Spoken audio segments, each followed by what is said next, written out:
I wake up in the dark and walk through long corridors.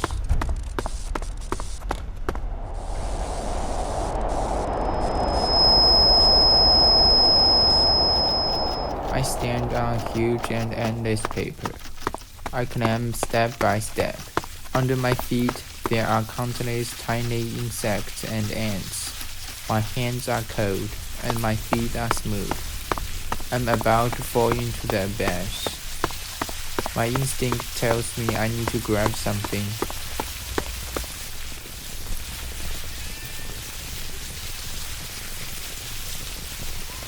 So I pick up a pool of gravel. The tiny stones turn into atoms of silicon and slip through my fingers. At the end of the horizon, I see a slender figure with long hair. I walk up to her and say I love you. She turns her head to look at me. Her hair is made up of thousands of tiny coiling snakes. She asks me in a mechanical voice, "Why are other people's lives so bright? Is it always useless to make an effort?" I thought about it for a long time, but still couldn't answer her question. She sighs and says without emotion, "Humans will never understand empathy." I feel the dark coming to me, and I try to suck the oxygen out of the air, but the air in the world has already been drained. I'm dismayed, and I start to feel frightened.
swarming security forces may act against protesters angered about a sharp rise in gas prices. At least one person was killed over 3 days of protests as gas prices surged some 50 to 300% across the country. Substantial protests here, make no doubt about it, and the fact that the Iranian government seems pretty much unanimous in that the fact it has to remove these finds themselves think that make so much of Iranian daily life possible for normal Iranians suggest they are in a very tight financial spot. You said yourself a 50 to 300% rise in the cost.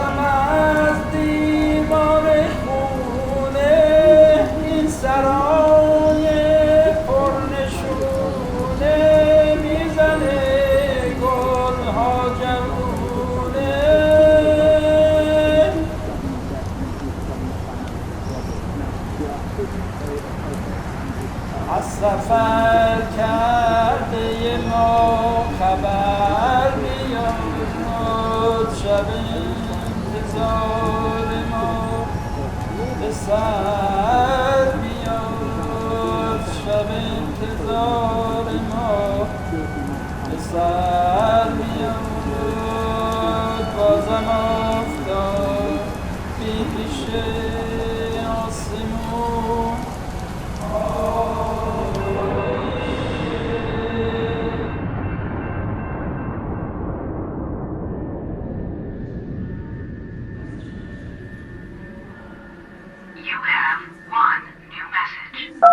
سلام سلمان جان، خوبی؟ اومدم لباساتو جمع جور کنم. خواستم ازت سوال کنم که این لباساتو اگر موافقی همشو بدم، اگر دوست داری چند تیکه نگه دارم که اگه اومدی اینجا لباس داشته باشی.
"2020, May 28th, Boston, Sunday. I received a message from the supervisor saying that the wedding shoot had been moved from September to May 29th. The public transportation in the US is really bad, and it took me a while to figure out a viable road to Connecticut. But the fastest I could get to the location was 4.5 hours, but there was nothing I could do about it. So I thought I'd go to Backway today and buy my ticket now, in case I was pressed for time tomorrow and couldn't find the place to buy a ticket. So I just packed a few things and left the house. I hadn't taken the Boston subway since the epidemic started. Walking into the subway station, it dawned on me how much cleaner it was, and the smell of disinfectant was in the air. But somehow I felt more and more depressed. I put my hands in my pockets and kept staring at the half-broken screen next to the platform. flickering non-stop.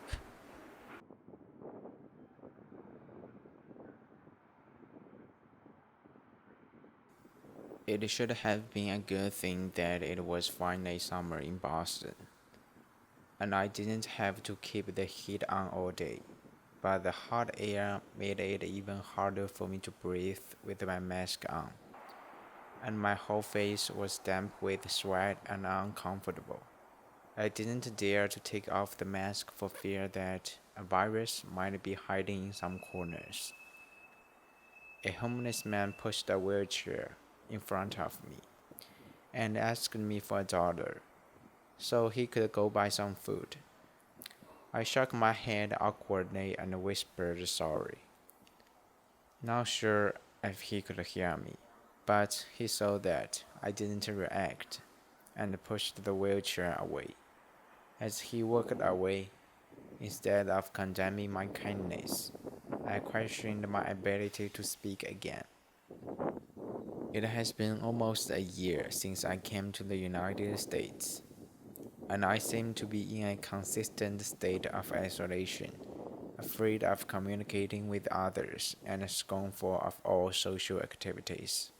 As a result, I have had no friends until now, and the most I have done is sit on my little wooden chair in my house and stare at the laptop every day.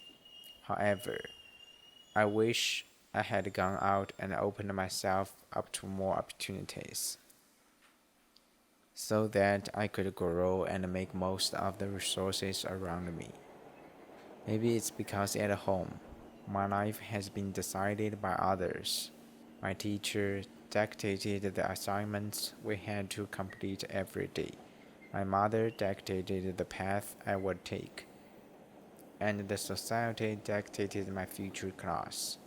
Until now, when all the roads have disappeared, I don't know what to do. The road ahead is long, like an ancient tree with branches reaching out in a great abundance, but I don't know which one to choose to perch on.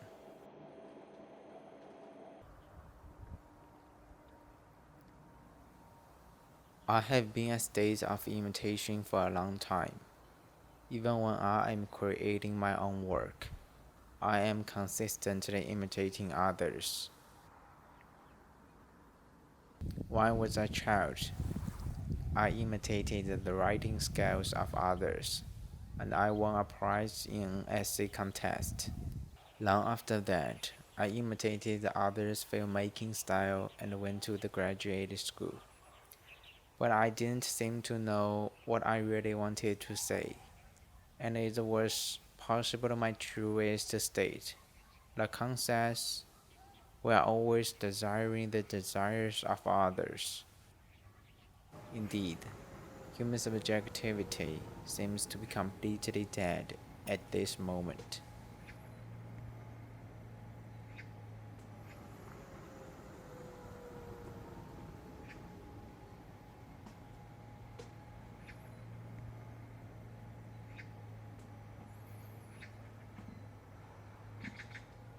The subway loudspeaker was scratching, followed by the old subway door shuttering open.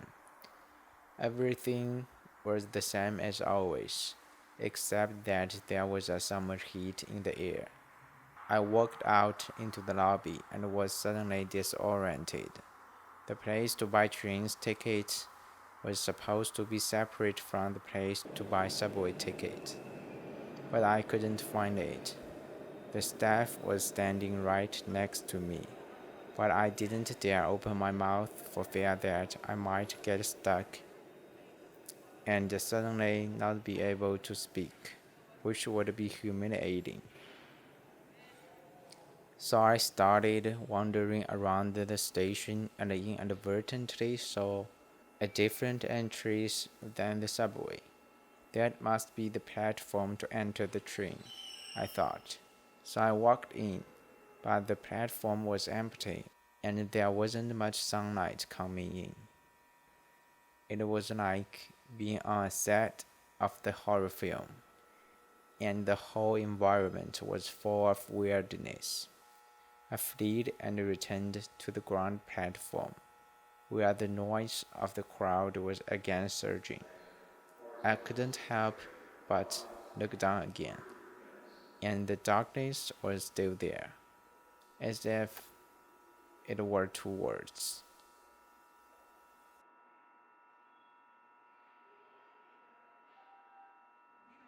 I often get this feeling in my heart, especially when I am at home.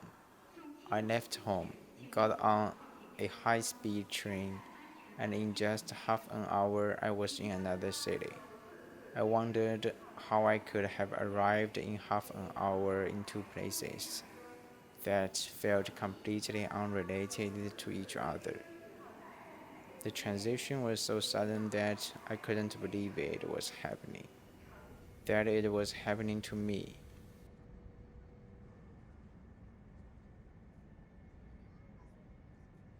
In movies, the director usually uses the actor's lines or morphological cues to make the audience feel that the transition is coming. But in my life, the transition came before I was even aware of it, so quickly that I didn't have time to react. If I were to make a film about my life, it would be doomed to be a crap film that didn't adhere to any basic tenets of the cinema. And it would be boring, because I always sat on that chair. After wandering around the subway station for a long time, I finally fed up and asked the conductor where I could buy a ticket to the Connecticut. The conductor pointed, saying that down there. I was confused. I didn't know where it was, but I said thank you anyway, and walked in a general direction he pointed, standing in front of 5 identical subway ticket machines, hesitating. A grandfather-like old man kindly approached and asked if I had some questions. I told him I wanted to buy a ticket to Connecticut, and he kindly took me there. Thanks to the American culture, I was able to live with my aphasia.